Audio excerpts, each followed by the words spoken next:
This video shows you how to use the split button and the transition button on Riverside FM if you want to vary the images on your video a bit. So to cut up your video, to split it, go to the far left hand side and click on the split icon, or you can press the S on your keyboard. So I'm going to press S now. And you can see what's happened is that where the playhead is, pressing the S button or clicking split has broken up the timeline into a new section. And the reason why I'm doing this is I just want to vary the frame a little bit on my video. So I'm just going to play it. And as a person who glances to the side or to the ceiling anyway when I'm thinking, I feel that. So in this bit, I'm just going to zoom in on my face a bit. So again, I want to split the track up. So I'm going to go over to the left-hand side, click on split, and where the playhead has landed, that is where the split will happen. So you can see. Now, I'm just going to move this and click on the portion of the video that I just want to change a little bit. And to zoom in on a particular area of the video, I'm now going to go to the video image itself, click on it, click crop, and that gives me access to zooming in or out. So I'm going to zoom in a little bit, move my head by repositioning it a little bit, and I can play it and see what that looks like. To the ceiling anyway when I'm thinking. So as it stands, I've now split the video up into three. The first bit is how I recorded it originally. Try not to interrupt the flow of conversation, and as a person who... Then the clip I've isolated is now zooming in on me.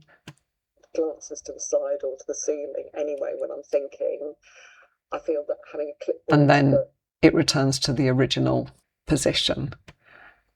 Where transitions come in, they help smooth the transition between the original recording and the zoomed in version. And to access the transitions, what you need to do is hover your cursor over the gap where you split the track, and you'll see there are two options. The plus sign gives the option to add something extra. I don't want that. All I want is a transition. So I'm going to click on transition, and you'll see there are options. You can, for example, if I click fade, it can fade in and out, or you can, if I go down below, wipe to the right or wipe to the left. You can go down even further. You can have a dreamy transition and a wipe down transition. So there are options to choose from. For the purposes of this transition, I'll click on dreamy. And once you've done that, just go to the bottom of the transition window and you can decide on the duration, how long you want that transition to last. So by pulling on the white dot, you can make it last as long as 7 or 9 seconds. However, I don't think I need it as long as that. So let's say 1.5 seconds. And then I can go to the end of the zoomed in clip and I'll put another transition. I'll put wipe right just to show you what it looks like. And again, if I go to the bottom, I can decide on the duration.